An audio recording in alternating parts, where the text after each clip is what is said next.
Bismillahirrahmanirrahim. Assalamualaikum warahmatullahi wabarakatuh.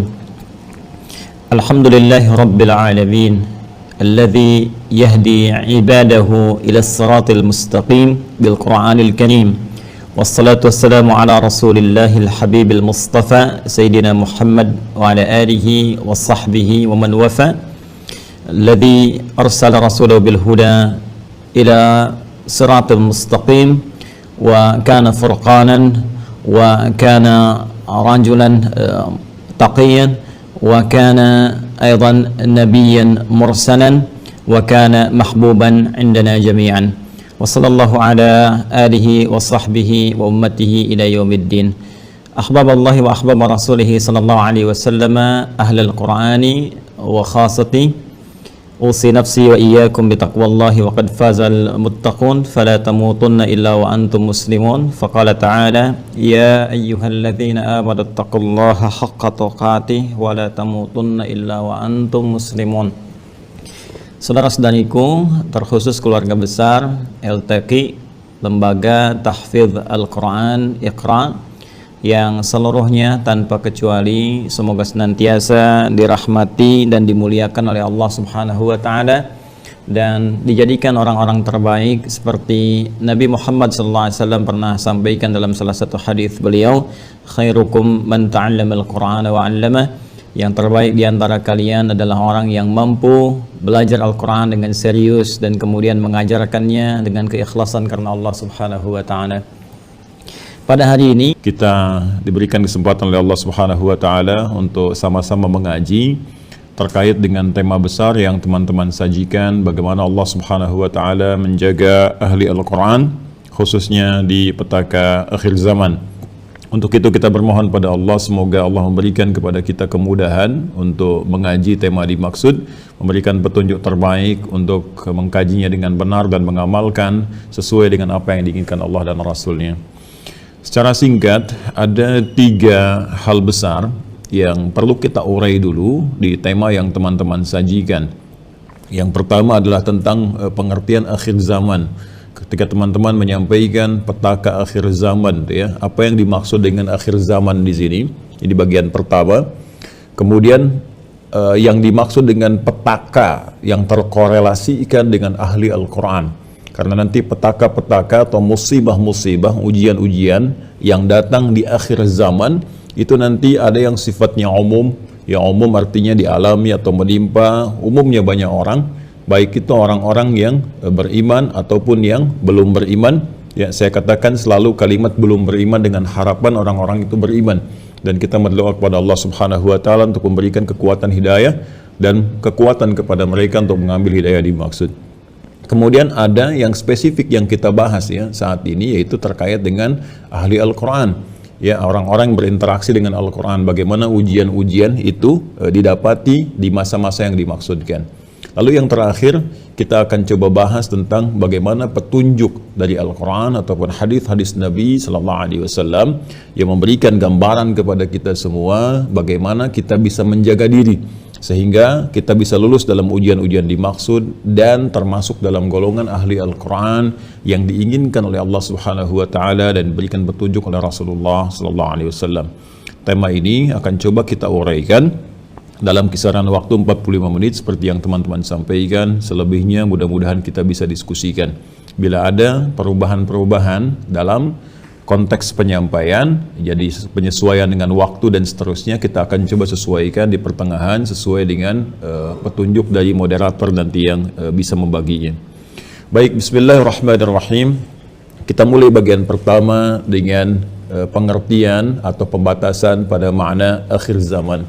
Mohon izin saya coba tuliskan dulu untuk lebih membatasi pembahasan kita dan mengerucutkan apa yang akan coba kita uraikan pada satu definisi yang kita sepakati. Teman-teman sekalian, kalau kita tuliskan misalnya dengan bahasa Arab seperti ini, akhir zaman, kan?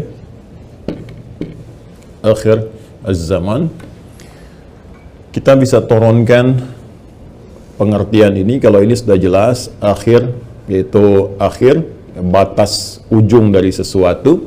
Ya, biasanya pengertian akhir ini ada dua ya, ada dua dalam konteks Al-Quran bahkan. Ya, ada yang disebut dengan al-yaumul akhir, al-yaumul akhir. Ya. Ada yang disebut dengan al-akhirah, wal akhiratu khairul laka minal ula, gitu kan? Sedikit saja sebagai share informasi dari dua hal ini, kita mesti bedakan karena dalam bahasa Arab itu saya lebih senang menuliskan kalau ada kata terserap dalam bahasa Arab mengembalikan kepada diksi aslinya ke dalam bahasa Arab karena pemaknaannya lebih spesifik.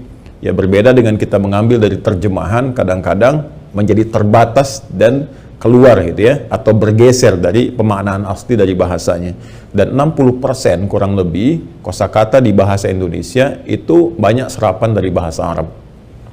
Baik, kalau kita temukan kata akhir, teman-teman sekalian, ini tadi saya sampaikan batas atau ujung dari sesuatu. Jadi kalau kita katakan al-yaumul akhir, ya kan, bahwa hari berakhir batasnya gitu. Jadi terakhir batas kehidupan kita di dunia selesai itu dan tiba waktu baru, ya di situ kemudian diperhitungkan seluruh amal-amal atau kehidupan-kehidupan yang kita jalani semasa di dunia. Tapi kalau kita bicara konteksnya menggunakan ta, ya ta di ujungnya, maka ini menunjukkan batas yang sudah ujung dan nggak ada setelah itu ya sesuatu yang baru lagi. Ya, saya ambil contoh begini misalnya. Di samping saya ini ada tembok nih, teman-teman. Kan? Nah, ini kalau kita batasi seperti ini dan setelahnya masih ada lagi, ya, setelahnya masih ada lagi, itu kita bisa katakan di akhir. Ya, hadza akhiru haddi. Ini akhir batas saya gitu kan. Walakin hadza hijab wa ba'dahu fi fushah misalnya. Tapi ini cuma hijab saja, setelahnya ada ruang yang lain. Itu saya bisa katakan akhir, ya. Tapi kalau kita katakan akhirah, maka ini ujungnya, ya akhirnya nih. Setelah ini nggak ada lagi. Ya, makanya ketika Allah berbicara tentang kehidupan itu menggunakannya kata akhirah. Ya, kata akhirah. Walal akhiratu khairul laka minal ula. Dan kehidupan di akhirat nanti maksudnya apa? Di akhirat itu setelah itu nggak ada masa lagi. Ya, nggak ada kehidupan lagi setelah itu, nggak ada fase lagi. Ini betul-betul yang terakhir. Jadi saya sering katakan kalau di dunia ini ya kehidupan kita berakhir, kita katakan ini akhir kehidupan si fulan misalnya. Ini sepertinya akhir kehidupan saya. Kita katakan akhir, bukan akhirat. Gak ada orang mengatakan ini akhirat kehidupan dia. Kenapa kita katakan akhir? Karena setelah itu ada fase lagi. Ya, fase di alam barzakh, fase kemudian di yaumul di mahsyar dan seterusnya. Sampai ujungnya adalah pusat kehidupan kita yang tidak ada fase lagi setelah itu. Itu penentuan. Jadi kalau di fase ini kita dapatkan rahmat Allah, kemudian masuk ke surga, maka bahagia selamanya, bahagia saja. Nggak ada lagi setelah itu kehidupan yang lain. Ya, tapi kalau nastapa, maka nastapa saja. Berbeda ketika kita katakan di dunia berakhir, maka kalaupun saat ini keadaan kita biasa-biasa atau ada bahkan yang dipandang fakir gitu kan, kehidupan ini berakhir, kalau punya bekal seterusnya lebih baik, maka keadaannya bisa berubah. Ya, beda ketika kita katakan yaumul akhir, ya. Ini artinya apa? Kiamat yang terjadi, kehidupan dunia berakhir, tapi masih ada fase-fase setelah itu. Apa fasenya? Tadi, ya fasenya ada fase hisab, setelah itu ada fase-fase penentuan sirat, ya. Kemudian sampai dengan penentuan yang terakhir, apakah rahmat Allah didapatkan dengan surganya atau ya kemurkaan Allah dengan nerakanya dan seterusnya. Karena itu saya ingin katakan ketika teman-teman memilih atau menetapkan kata petaka akhir zaman, ini memberikan nanti gambaran bagaimana pemaknaannya zaman dipahami berakhir, ya, atau di penghujung akhir-akhir masa yang akan berganti pada periode baru. Itu yang saya maksudkan. Ya. Sekarang zaman, ya, zaman ini jelas menunjuk kepada waktu, ya, waktu. Di bahasa Arab juga ada al-waqt, ada az-zaman. Ya, ada kitab bagus namanya Al-Furuq Al-Lughawiyah. Ya, Al-Furuq Al-Lughawiyah. Saya kira ini bisa direkomendasikan teman-teman yang suka baca. Ya. kalangan Abu Hilal Al-Askari. Ya, Abu Hilal Al-Askari. Saya dapati ini dulu waktu di Tripoli ya. Di teman-teman mungkin bisa googling, bisa cari kitabnya Al-Furuq Al-Lughawiyah karangan Abu Hilal Al-Askari. Itu membahas kata-kata yang terjemahannya seringkali disebutkan serupa, tapi diksinya berbeda.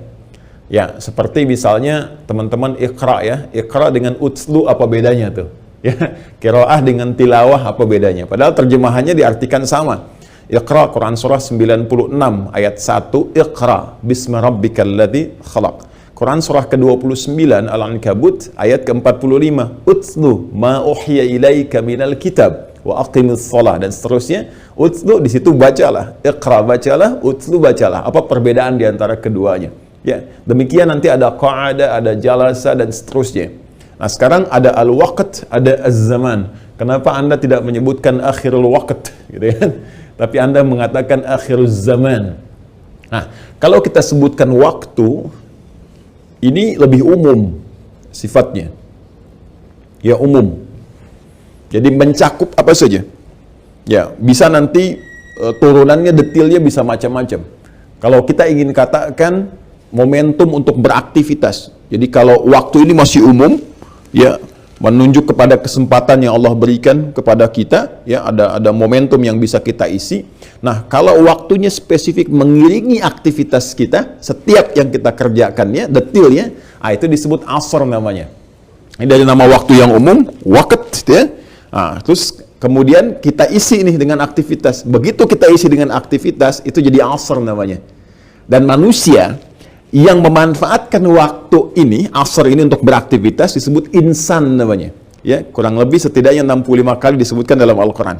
Dan saya ingin tunjukkan kepada Anda betapa indahnya diksi Al-Quran yang menguatkan bahwa Al-Quran mu'jizat, firman Allah. Ya, bukan buatan manusia, bukan karya manusia, bukan rekayasa makhluk, tidak, firman Allah. Apa diantaranya? Begitu tepatnya seluruh diksi sesuai dengan konteksnya. Ketika Allah menurunkan surah ke-103 Al-Asr, perhatikan kalimatnya, wal asr innal insan. Allah tidak mengatakan innal ins, ya, dipasangkan dengan jin sebanyak 18 kali dalam Al-Quran. Tidak mengatakan innal bashar, disebutkan 35 kali. Tidak mengatakan innan nas, tidak mengatakan inna bani adam. Innal insan wal asr, demi kesempatan waktu yang aku berikan pada manusia untuk diisi beraktivitas yang mengiringi aktivitas mereka dari bangun tidur sampai tidur lagi. Innal insana, ya, innal insana, sungguh manusia yang memanfaatkan waktu untuk beraktivitas ini lafi khusr, di antara mereka ada yang berpotensi rugi karena tidak menggunakan waktu itu sesuai dengan petunjuk Allah. Ya, tidak dengan iman, tidak dengan amal soleh. Karena itu setelah itu ada kata illal ladzina amanu wa amilus shalihat. Nah, jadi ini contoh turunan-turunan waktu misalnya menjadi asar, ya. Ada yang terkait dengan perubahan suasana. Ya, misal dari pagi ke siang, suasananya beda kan? Kemudian dari siang ke sore, gitu kan? Dari sore ke menjelang malam, dari menjelang malam ke malam. Itu dibagi 5. Ya, ada fajar misalnya, kan? Waktu mulai matahari memancarkan sinar pertamanya, fajar shadiq. Kemudian nanti pas di atas kepala kita berubah suasana jadi zuhur, terang, ya. Setelah itu kemudian muncul ke sore jadi masa. Ya, tuh masa itu sore. Jadi asar itu bukan sore. Asar seperti yang tadi saya sampaikan. Cuma kenapa nanti sore, ya, dalam konteks sholat yang disebut asar itu ada rahasianya. Nanti lain waktu kita bahas, ya. Nanti penghujungnya disebut maghrib, begitu hilang, muncul waktu kita, ya, untuk beristirahat, rehat disebut dengan isya. Nah, itu spesifik menunjuk pada perubahan suasana yang diturunkan kemudian menjadi waktu-waktu yang setiap perubahan suasana itu kita diminta oleh Allah untuk mengecek keadaan diri kita apakah masih ada iman atau tidak. Ya, karena mohon maaf, ada yang paginya beriman, ya, tiba-tiba sorenya misalnya bisa luntur atau bahkan hilang imannya sama sekali. Karena itu ketika diperdengarkan nama Allah, diminta mengecek masih ada getaran gak di jiwanya untuk mengecek iman. Ya, itu ada isyaratnya di Quran surah ke-8 Al-Anfal di ayat yang kedua. Innamal mu'minuna alladzina idza dzukirallahu wajilat qulubuhum. Ya. Baik, sungguh ciri insan beriman sejati itu, yang masih ada imannya, jika disebutkan nama Allah, ada getaran dalam jiwanya. Karena itu setiap pergantian waktu-waktu yang menandai perubahan suasana. Dari pagi, bangun tidur nih, ada iman nggak? Ya, disebutkan nama Allah lewat suara muadzin, Allahu Akbar, Allahu Akbar. Ya. Nah, orang-orang yang masih ada iman di jiwanya, itu ada getaran. Ya Allah, sudah adzan. Ya, untuk menunjukkan semakin kuat imannya, bahkan ya itu pancaran sinyal iman itu bisa muncul sebelum nama Allah disebutkan. Ya, bahkan ada yang langsung memetakan ini zuhur jam berapa, padahal belum zuhur. Asar jam berapa, kan? Maghrib sampai isya jam berapa. Nah, ini menunjukkan spesifik pergantian suasana.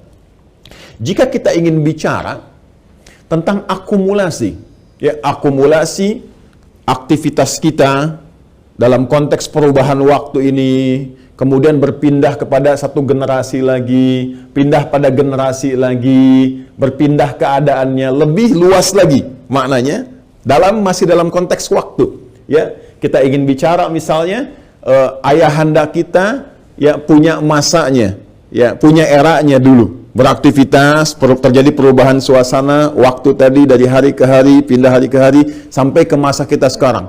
Atau kita urut terus sampai ke era dulu. Nah, pergantian waktu yang menandai pergantian satu generasi ke generasi lain dalam konteks beraktivitasnya itu disebut dengan zaman namanya. Ya, zaman. Jadi bukan sekedar waktu, tapi waktu yang menandai satu pergantian era. Ya, pergantian suasana. Biasanya kalau di ujian itu, ujian-ujian di Timur Tengah, itu kadang menggunakan kata zaman, gitu kan? Anda ujian misalnya, ujian nisfus sana, atau akhir sana, itu nanti ada az-zaman, waktunya berapa lama, gitu kan? Nah, ini disebut itu karena ingin menunjukkan pergantian suasana. Ketika waktunya selesai, maka suasananya pindah, nggak ada ngerjain ini itu lagi. Ya, sekarang saatnya Anda keluar, apa yang Anda kerjakan dievaluasi. Nah, jadi ketika Anda ingin mengatakan di dalam tema petaka akhir zaman, nah maka tercium satu aroma dari pemaknaan ini adalah ada pergantian, ya, satu generasi, satu masa yang telah dilalui yang melahirkan tanda-tanda dengan itu ada ujian-ujian yang tengah dihadapi. Ya, mohon izin ya mengaji dengan kami mungkin agak kita detilkan sedikit untuk mendapatkan wawasan yang lebih luas ya. Karena itu kadang-kadang satu kata itu bisa kita gali dengan cukup agak panjang untuk pembahasannya. Baik, sekarang kita ingin lihat zaman mana yang dimaksudkan. Ini poinnya. Ya kan? Zaman mana yang dimaksudkan? Bismillah, izin saya hapus dulu sejenak ya. Kiranya kalau kita tuliskan kata akhir zaman, ya seperti ini, akhir zaman, kan? Bawaannya kan gambarannya pasti hampir 99% kalau kita katakan akhir zaman, udah konotasinya kiamat, ya, konotasinya apa? Sudah kiamat, tuh kan? Nah, karena itu sebetulnya yang harus dijawab oleh teman-teman LTQ Iqra nih. Saya mau bahas yang mana gitu kan ketika teman-teman sebutkan petaka akhir zaman. Mana yang dimaksudkan akhir zaman ini? Ya, apakah zamannya misalnya Nabi Isa kah, Nabi Musa kah, atau kemudian ditarik sampai ke Nabi Adam kah, atau kita batasi dalam konteks Nabi Muhammad SAW dan umatnya. Nah, saya berhusnudzan karena kita ini dalam konteks pembahasan ahli Al-Quran, dan Al-Quran hanya diturunkan pada Nabi Muhammad SAW, sekalipun, sekali lagi, nama umum bagi semua wahyu itu memiliki nama yang sama. Ya, cuma detailnya berbeda karena setiap umatnya tidak serupa karakteristiknya. Catat kalimat itu ya. Nah, nama umumnya disebut dengan Hudan. Ini Hudan. Jadi semua nabi yang pernah bertugas di bumi, baik nabi itu tetap menjadi nabi ataupun menjadi rasul, itu mendapatkan hudan. Ya, hudan, satu bentuk pedoman, petunjuk langsung dari Allah untuk menjalani kehidupan di bumi dengan misi tertentu, visi tertentu, dan perlindungan Allah Subhanahu wa taala serta jaminannya. Nabi Adam pun saat pertama kali diturunkan ke muka bumi, begitu turun jadi nabi, ya kan? Begitu turun jadi nabi. Innallaha astafa Adam. Quran surah ke-3 Ali Imran di ayat ke-33, ya kan? Innallaha astafa Adam wa Nuha wa ala Ibrahim wa ala Imran 'alal 'alamin. Nah, ketika turun ke muka bumi ini, teman-teman bisa cek di Quran surah kedua Al-Baqarah di ayat ke-38. Ya Allah langsung mengatakan, "Qul nahbitu minha jami'a fa imma ya'tiyannakum minni hudan." Ya, faman tabi'a hudaya fala khaufun 'alaihim wa lahum yahzanun. Jadi ketika Nabi Adam turun ke bumi, sudah Allah berikan petunjuk kehidupan. Ini loh, begini. Cuma karena beliau pada saat itu belum ada umat, karena masih ada Adam dengan Hawa saja, maka tidak menjadi rasul. Ya, karena tidak berdakwah kepada umat, hanya kalangan terbatas saja. Nah, berganti ke generasi berikutnya, zaman tadi berubah kan? Zaman Nabi Adam kemudian selesai, turun era baru. Nah, era pergantian zaman ini, ingat, di dalam turunan nanti khazanah keislaman ditandai dengan munculnya rasul. Awas, hati-hati ya. Jadi kalau sudah ada satu rasul yang ditugaskan oleh Allah di bumi, nah ini menandakan zaman mulai berubah, berganti maksudnya, ya, zaman berganti. Jadi ini pengertian zaman dalam konteks keislaman. Jadi kalau kita ingin katakan misalnya zaman Nabi Adam, ya, beliau bertugas kan, kemudian setelah itu periode beliau selesai, berganti, ya, turun rasul pertama kali bertugas di bumi, Nabi Nuh alaihissalam, kan? Baik, Nabi Nuh bertugas di bumi, maka era-era yang tadi itu artinya sudah ada umat baru nih. Ya, ada umat baru, generasi kan berpisah-pisah tuh.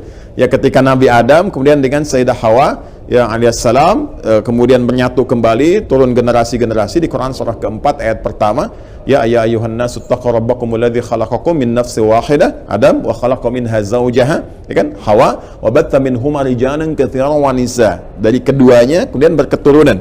Ya, keturunan ini menyebar, berinteraksi secara sosial. Ya, nama manusia yang berinteraksi secara sosial disebut dengan nas. Nas, setidaknya disebutkan kurang lebih 241 kali dalam Al-Quran. Nah, ketika Allah mengatakan nas ini berinteraksi, menyebar luas, beda-beda tempat, di Quran surah ke-49. Ya, Al-Hujurat ayat 13. Ya ayyuhan nas, inna khalaqnakum min dzakarin wa untha, wa ja'alnakum syu'uban wa qabail lita'arafu. Jadi menyebar. Ya, ada syu'ub, masyarakat berkomunitas, berkomunal, ya, dari mulai RT, RW sampai beda negara, sampai beda benua. Wa qabail, kabilah, sukunya juga bisa beda-beda. Di Indonesia aja ada berapa suku, kan? Nah, itu menyebar luas. Era Nabi Adam selesai, berpindah, banyak masyarakat menyebar, maka ditandai nanti ada perubahan-perubahan. Bukankah setiap ada karakteristik interaksi itu bisa berubah? Cara bicara, misalnya orang Asia ketemu Eropa, bertemu kultur baru, ya, karena lingkungan sekitarnya secara topografis, geografis memengaruhi bagaimana bersikap, beraktivitas. Ketika bertemu satu dengan yang lainnya, muncul karakter baru. Nah, puncaknya dari karakteristik dan interaksi itu ada setan yang memengaruhi, bisa menjauh dari Allah, sehingga diturunkanlah kemudian utusan. Dalam bahasa Arab, bahasa Al-Quran disebut dengan Rasul, bagaimana mengarahkan mereka mendekatkan kembali kepada Allah. Setiap ada pergantian tugas Rasul, ini menandakan zamannya berubah. Ya, zamannya berbeda. Maka zaman Nabi Nuh nanti beda misalnya dengan zamannya Nabi Ibrahim alaihissalam dalam konteks risalah. Ya, ke zamannya Nabi Musa, zamannya Nabi Isa, sampai ke Rasulullah Muhammad sallallahu alaihi wasallam. Nah, setiap ada pergantian rasul pun Allah berikan pedoman yang sesuai dengan zamannya. Sesuai dengan eranya. Ya, eranya Nabi Musa misalnya dengan Nabi Isa ada perbedaan, ya. Walaupun jedanya nggak terlalu panjang, ya, sekitar 1400 tahun lah, ya. Ya, ke Nabi Muhammad ke Nabi Musa alaihissalam 2000 tahun, ya, Nabi Muhammad SAW ke Nabi Isa 600 tahun, kalau dikurangi 1400 tahun, ya. Jadi dari Nabi Muhammad, dari Nabi Isa ke Nabi Musa, ya. Nah, setiap pergantian ini tetap Allah turunkan hudan. Misal Nabi Musa diberikan hudan. Quran surah ke-17 misalnya, ayat kedua. Wa ataina Musal kitabah wa ja'alnahu hudan. Ya, wa ja'alnahu hudan li bani Israil. Dan kami berikan kepada Musa alaihissalam kitab, kita kenal dengan namanya Taurat, gitu kan? Nah, tapi nama umumnya apa? Nama umumnya Hudan. Nabi Isa juga Injil, nama umumnya Hudan. Pun demikian Al-Quranul Karim yang diwahyukan kepada Rasulullah Sayyidina Muhammad sallallahu alaihi wasallam diberi nama dengan Al-Quran, tapi nama umumnya apa? Nama umumnya tetap Hudan. Karena isi dari semua pedoman hidup ini adalah petunjuk-petunjuk yang mengantarkan pada kebahagiaan yang hakiki di dua tempat, dua alam, dunia dan akhirat. Ya, baik kita singgah sekarang sampai dengan ke akhirat. Nah, kembali ke sini, kalau kita ingin katakan akhir zaman, berarti kita ingin batasi dengan konteks tadi yang setelah saya terangkan di awal. Ya, yang kita ingin terangkan, kita ingin bahas adalah tentang satu risalah, ya, di akhir zaman, yang dengan kita masukkan kata akhir ini, berarti zaman itu akan selesai, kan? Dan berpindah kepada era baru. Persoalannya, ketika kita sebutkan zaman itu selesai dalam konteks kehidupan dunia kita, maka yang kita maksudkan sudah pasti adalah konteks risalah Nabi Muhammad SAW. Ya. Kenapa? Karena memang beliau diutus oleh Allah Subhanahu wa taala sebagai penutup, Khatimul Anbiya wal Mursalin, penutup para nabi. Jadi karena nabinya ditutup, rasulnya ditutup, nggak ada lagi setelah Rasulullah SAW, maka kita langsung bisa pahami bahwa dengan diutusnya Nabi Muhammad, maka itu pertanda zaman tidak akan berganti lagi. Ya, dalam konteks syariat ya, dalam konteks kehidupan dunia. Jadi setelah itu nggak akan ada umat lagi, nggak akan ada generasi lagi. Beda ketika eranya, zamannya Nabi Musa selesai, muncul Nabi Isa alaihissalam. Eranya Nabi Isa selesai, muncul Nabi Muhammad sallallahu alaihi wasallam. Tapi ketika kita mendapati informasi bahwa Rasulullah sallallahu alaihi wasallam, Sayyidina Muhammad sallallahu alaihi wasallam adalah rasul terakhir, rasul penutup, artinya dalam konteks ini tidak akan ada lagi umat generasi kemudian datang lagi. Sebab kalau ada lagi, konsekuensinya ada nabi lagi. Sedangkan Nabi mengatakan la nabiyya ba'di, nggak ada nabi lagi setelah saya. Jelas ya? Nah, karena kita pahami bahwa beliau rasul terakhir, nabi terakhir, otomatis semua umat di bawah bimbingan beliau adalah umat yang terakhir yang akan beraktivitas di bumi ini. Jadi kalau kita kaitkan ke kata ini, nabi diutus di akhir zaman sebagai penutup dari zaman, umatnya umat akhir zaman, ya, termasuk ustadznya ustadz akhir zaman. Jadi LTQ Iqra pun itu lembaga tahfidz Al-Quran akhir zaman. Jadi saya ingin sepakati dulu bahwa sebetulnya kalau kita bicara akhir zaman dengan diutusnya Rasulullah SAW, maka itulah sudah masuk dalam ruangnya akhir zaman itu. Ya, cuma kita belum katakan berakhirnya zaman, kita baru katakan akhir zaman. Ya, artinya apa? Kita berada di penghujung kehidupan dunia, ya, dan akan dekat ke akhir kehidupannya, artinya selesai di dunia ini. Karena dengan risalah selesai, maka tinggal umat menjalani sampai batas yang Allah tentukan. Ya, batas waktu yang telah Allah tetapkan. Kalau menunjuk kepada waktu spesifiknya, detiknya, menitnya sampai jamnya, disebut dengan sa'ah namanya, as-sa'ah.